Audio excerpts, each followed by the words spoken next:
महायुतीमध्ये राष्ट्रवादीला किती जागा मिळणार याबाबत आता वेगवेगळ्या चर्चा सुरू झाल्यात।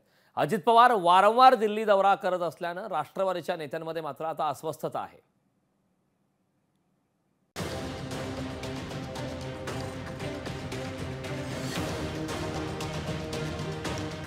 महायुतीत राष्ट्रवादीच्या वाट्याला नेमक्या जागा किती? सन्मानजनक जागा वाटपासाठी राष्ट्रवादी आग्रही। सन्मानजनक आकडा 50च्या घरात असण्याची शक्यता। विधानसभा निवडणुकीच्या जागा वाटपासंदर्भात नेत्यांच्या दिल्ली वाऱ्या सुरू झाल्या।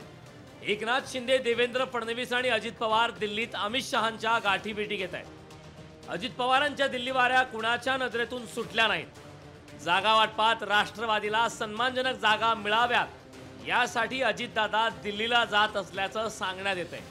जागा वाटपाबाबत कोणतेही मतभेद नसल्याचं सुनील तटकरेंनी स्पष्ट केलंय।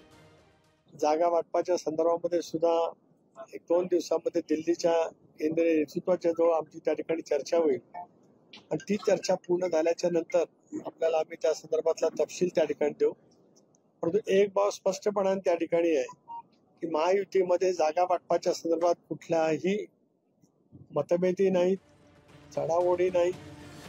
अजित पवारांनी जागा वाटपासंदर्भात अमित शहांना भेटण्यात वावगं काय असा प्रतिसवाल चंद्रकांत पाटलांनी केला। जेवढ्या भेटी होतील तेवढ्या त्यांच्या शंका दूर होतील असा दावाही त्यांनी केलाय। अमित भाई तर आमचे असे नेते आहेत की तुम्ही सुद्धा आपण मागितलं तर लगेच देतात, तर त्या वेळेला असे काही विषय त्यांचे असतील। त्यांनी वारंवार भेटण्याने उलट ते त्यांच्या मनातले सगळे जे प्रश्न आहेत ते क्लिअर करून घेत असतील। विधानसभा निवडणुकीचे वारे वाहू लागल्यापासून अजित पवार अस्वस्थ आहेत। राष्ट्रवादीचा 80 ते 90 जागांवर दावा आहे। शिवसेनेचा 100 जागांवर दावा आहे।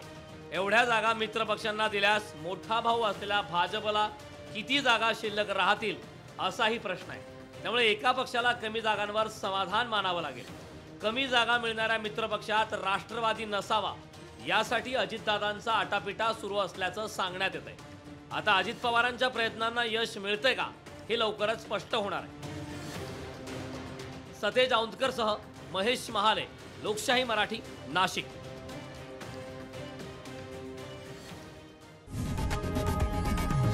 लोकशाही मराठी ऐका, पहा, जागरूक रहा।